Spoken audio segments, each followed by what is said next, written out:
Capítulo 6. El patrón Álvaro regresó a la casa con la certeza de que algo había cambiado. No en la ciudad, en él. Cerró la puerta tras de sí y apoyó la frente contra la madera durante unos segundos. El pulso tardó en normalizarse. La nota de su padre seguía en su mano, arrugada, tibia por el sudor. La desplegó con cuidado, como si temiera que las palabras pudieran desvanecerse si las miraba demasiado tiempo. No los sigas, te encontrarán ellos. Subió al despacho y dejó la hoja junto a la libreta.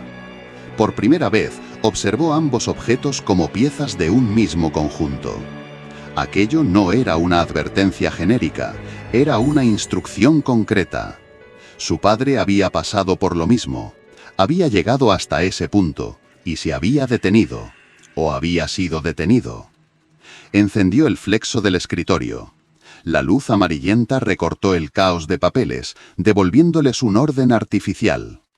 Empezó a extenderlos sobre la mesa, uno junto a otro, buscando relaciones. Calles marcadas en distintos barrios, fechas separadas por años.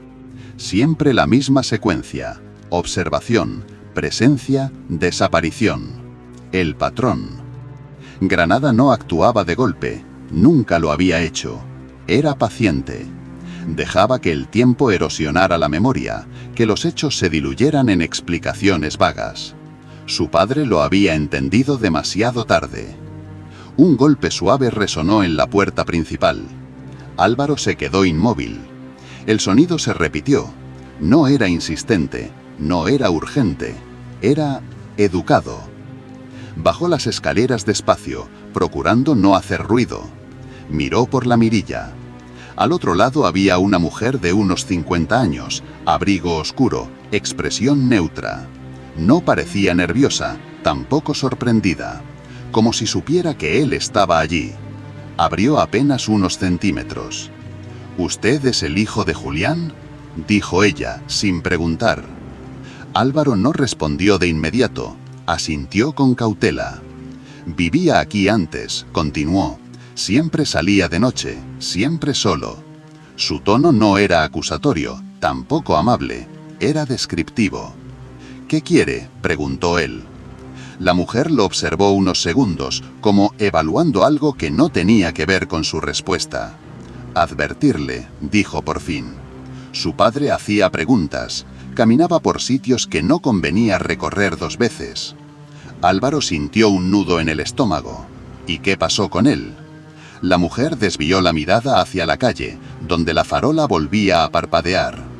«Encontró el patrón», respondió. «Y el patrón no admite testigos». Sin añadir nada más, dio media vuelta y se alejó. Álvaro no intentó detenerla. Cerró la puerta despacio y apoyó la espalda contra ella. Las palabras resonaban en su cabeza, encajando con una precisión inquietante. Subió de nuevo al despacho. Tomó un rotulador y trazó una marca sobre el mapa improvisado que había creado. Otra más, la suya. Porque ya no cabía duda. Él también había sido observado, seguido, advertido. Granada no había olvidado a su padre, había estado esperando. Y ahora el patrón se repetía. Capítulo 7. Los que regresan. Álvaro salió de casa a media mañana. La luz del día no disipaba la inquietud. En Granada, el sol solo revelaba detalles que la noche prefería insinuar. Las sombras se replegaban, pero no desaparecían. Se escondían en portales, bajo balcones, en la memoria de las piedras. Caminó hasta una cafetería pequeña, alejada de las zonas turísticas. Recordaba haber estado allí de niño, acompañado por su padre. El local había cambiado poco. Mismas mesas, mismo olor a café cargado, mismo murmullo bajo. Se sentó junto a la ventana, de espaldas a la pared, por pura inercia. Pidió un café solo. Esperar le ayudaba a pensar. Sacó la libreta del bolsillo interior del abrigo. Había arrancado solo una página, la que contenía el patrón básico. No quería llevarlo todo consigo, no quería tentar a la ciudad. Mientras releía las anotaciones, notó que alguien se sentaba en la mesa contigua. No es buena idea leer eso en público. La voz era tranquila, casi cansada. Álvaro levantó la vista. El hombre que hablaba rondaba su edad, barba de varios días, abrigo gastado. No sonreía, tampoco parecía hostil. «Depende de quien mire», respondió Álvaro. El desconocido asintió levemente. «Siempre hay alguien mirando», dijo. «Aquí, más que en ningún sitio». Se presentó como Marcos, no dio apellidos, no hizo falta. Explicó que había vuelto a Granada hacía 2 semanas, tras muchos años fuera. Su madre había muerto en circunstancias poco claras. Al ordenar sus cosas, encontró documentos, fotografías, calles marcadas. Las mismas calles. Álvaro no mostró sorpresa, solo una confirmación amarga. «No soy el primero», dijo Marcos, «y tú tampoco lo eres». Le habló de otras personas, pocas, dispersas, gente que había regresado a la ciudad tras una pérdida, una herencia, una llamada inexplicable. Todos habían encontrado restos de una investigación similar. Todos habían sentido la presencia antes de entenderla. Algunos se marcharon, continuó. Otros dejaron de responder. El camarero dejó el café sobre la mesa. El sonido de la taza al posarse fue demasiado nítido. Álvaro dio un sorbo sin apartar la mirada de Marcos. «¿Y tú por qué sigues aquí?» Marcos tardó en responder. «Porque mi madre también encontró el patrón», dijo. «Y porque creo que no basta con huir». Se inclinó ligeramente hacia adelante. Granada no actúa sola. Necesita tiempo, repetición, personas que vuelven. Álvaro sintió cómo las piezas encajaban con una lógica inquietante. La ciudad no cazaba, esperaba. Permitía que los mismos pasos se repitieran una y otra vez, hasta que alguien decidía mirar demasiado de cerca. «¿Cuántos sois?», preguntó. «Los suficientes para saber que no es casualidad», respondió Marcos, «pero no los suficientes para sentirnos seguros». Pagaron por separado. Al levantarse, Marcos dejó una dirección escrita en una servilleta. «Esta noche», dijo. «Si decides no venir, lo entenderé». Álvaro guardó la servilleta en el bolsillo.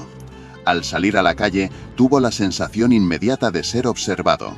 No por una persona concreta, por algo más amplio, como si la ciudad hubiera notado el intercambio. Granada no se oponía, Granada registraba, y cada regreso quedaba anotado. Capítulo 8. Encuentro en la sombra. La noche llegó silenciosa, pesada, sin que Álvaro podía advertirla. La ciudad parecía contener el aliento, y él lo sintió nada más cruzar la puerta de su casa. Todo estaba igual, pero nada se sentía igual. Había algo diferente en el aire, un ligero temblor en la quietud, un aviso apenas perceptible de que Granada estaba despierta y vigilante. Tomó la servilleta con la dirección que le había dado Marcos y decidió seguirla. No sabía qué esperar, tampoco le importaba demasiado. Había llegado demasiado lejos para retroceder ahora. La curiosidad y la necesidad de entender lo impulsaban más que el miedo. El camino lo llevó por calles estrechas y laberínticas, cada una más silenciosa que la anterior. Los faroles parpadeaban con un ritmo irregular, como si marcaran el tiempo de otra ciudad, distinta a la que él conocía. Las sombras no se apartaban, lo acompañaban, se estiraban detrás de él, a veces rozándolo apenas con su presencia. Al doblar una esquina, vio a Marcos.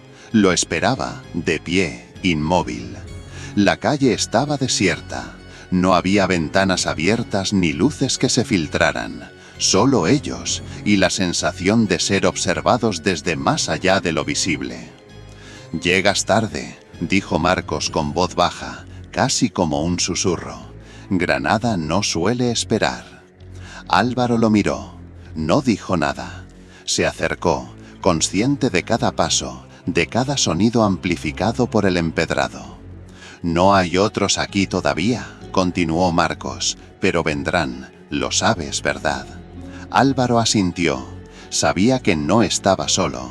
Cada persona que había regresado encontraba señales, marcas, presencias que no podían ignorar. La ciudad jugaba, y ellos eran piezas en un tablero invisible. Una figura surgió de la sombra frente a ellos, alta, delgada, con un abrigo que absorbía la luz. Nadie dijo nada, nadie habló. La figura simplemente se quedó allí, observando. Después, lentamente, se inclinó hacia adelante y extendió un sobre negro hacia Álvaro. Él lo tomó sin preguntar. Sentía cómo el frío del sobre traspasaba sus dedos. Abrirlo era una decisión que ya no podía posponer. Dentro había una carta, escrita con la misma caligrafía nerviosa que había visto en la libreta de su padre. El patrón no espera.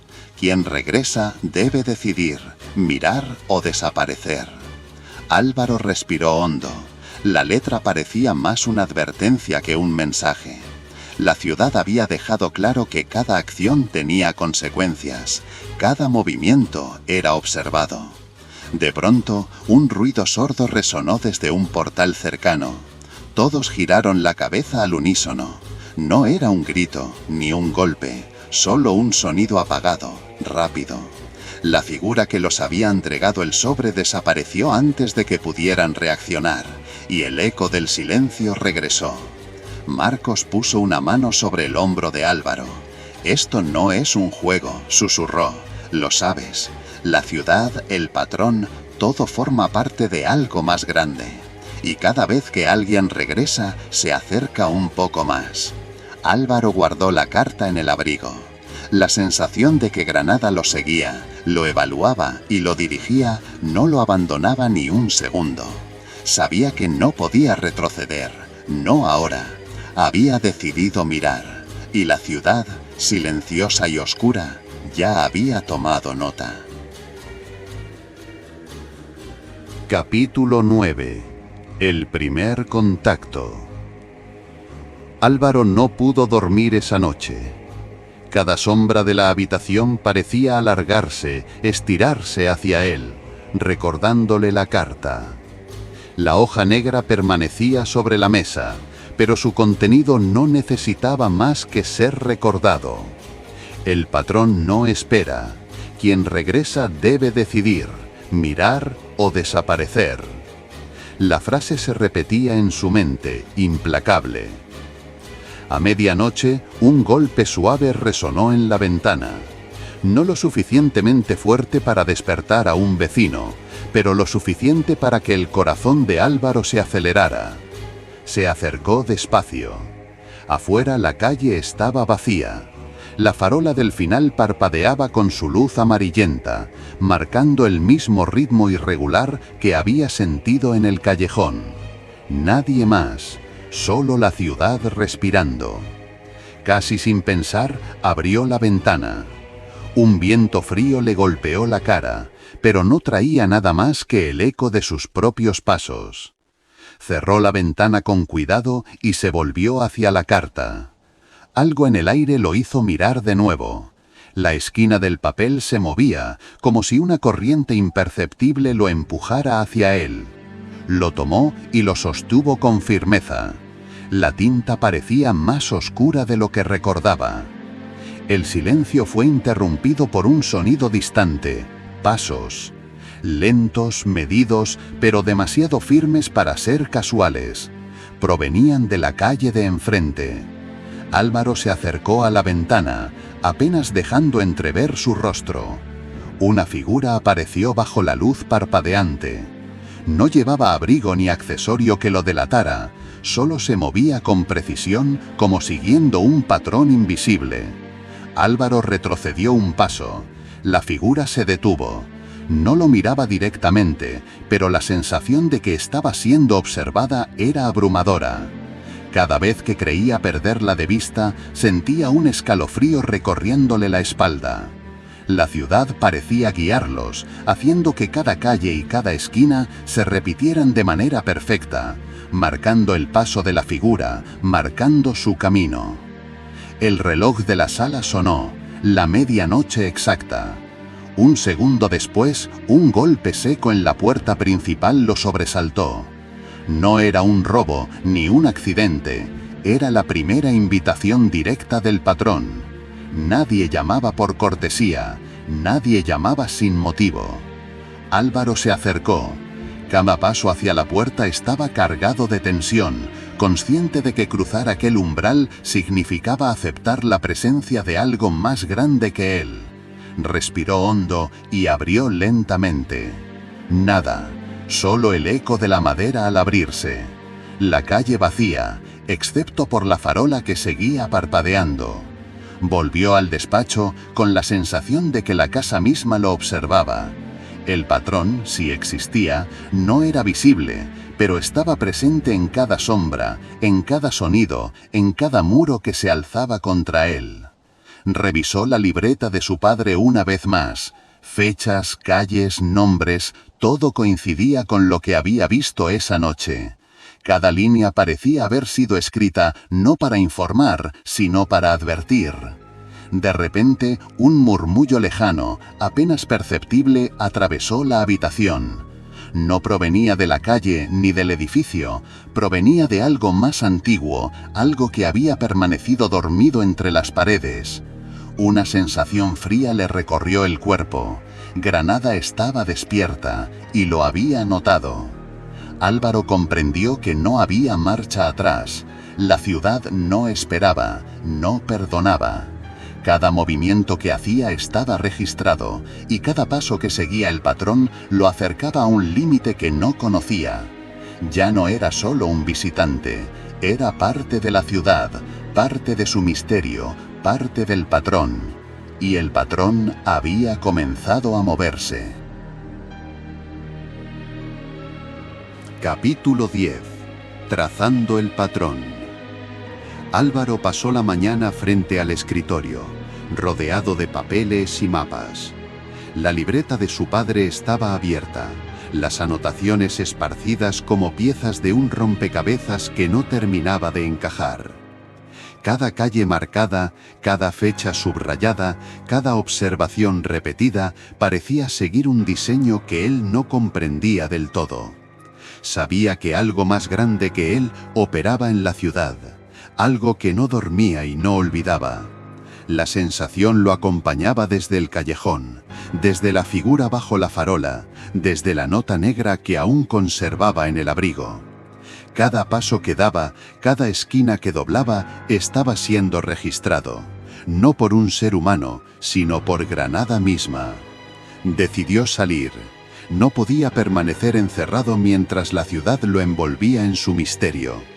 Llevó consigo la libreta, el mapa y una pequeña linterna, consciente de que la luz podía tanto guiarlo como delatarlo. Caminó por las calles que había aprendido a reconocer de niño. Cada paso despertaba ecos antiguos, un crujido, un susurro, un golpe seco que parecía acompañar sus movimientos. La ciudad recordaba, y cada recuerdo lo perseguía. Se detuvo frente al callejón de la primera marca. Lo observó durante varios minutos. La pared estaba intacta, pero la sombra que proyectaba el farol parecía más larga, más viva. De pronto, Álvaro comprendió algo. No se trataba de las marcas visibles, se trataba de los espacios entre ellas, los huecos, los silencios, las esquinas donde nadie se atreve a mirar directamente. Allí se encontraba el patrón. Allí residía la ciudad que él aún no entendía. Sacó la libreta y empezó a trazar líneas entre los lugares que había visitado y los nombres anotados. Fechas, calles, coincidencias. Cuanto más lo hacía, más clara era la sensación de que los lugares no estaban separados al azar. Cada sitio estaba conectado por algo invisible, una red que solo él podía comenzar a percibir. Sintió un escalofrío. La ciudad se movía con él. Cada calle, cada muro parecía reaccionar a sus pasos, a sus decisiones. No era paranoia, era lógica, un diseño que trascendía lo visible. Cada vez que levantaba la vista, un cambio sutil, una sombra más larga, una ventana cerrándose lentamente, un paso apagado detrás de él. Granada lo estudiaba, lo guiaba, lo probaba. Al doblar una esquina, creyó ver la misma figura que lo había seguido la noche anterior. Inmóvil, bajo la luz, observándolo. Esta vez no desapareció, solo se quedó allí, como un marcador silencioso del camino correcto o incorrecto. Álvaro detuvo su avance. Sabía que cualquier movimiento podía alterar el patrón. Cualquier paso en falso podía despertar algo que preferiría no enfrentar. Se dio cuenta de que la ciudad no tenía prisa, ni él tampoco. La paciencia era parte del juego. Cada decisión debía medirse, cada calle debía recorrerse con cuidado. El patrón no toleraba errores, y él estaba demasiado involucrado para ignorarlo. Guardó la libreta y respiró hondo. La noche caía, lenta, en Granada. Cada luz parpadeante, cada sombra alargada parecía recordarle que su regreso no había sido casualidad, que la ciudad lo había reclamado y que, a partir de ahora, cada movimiento contaba.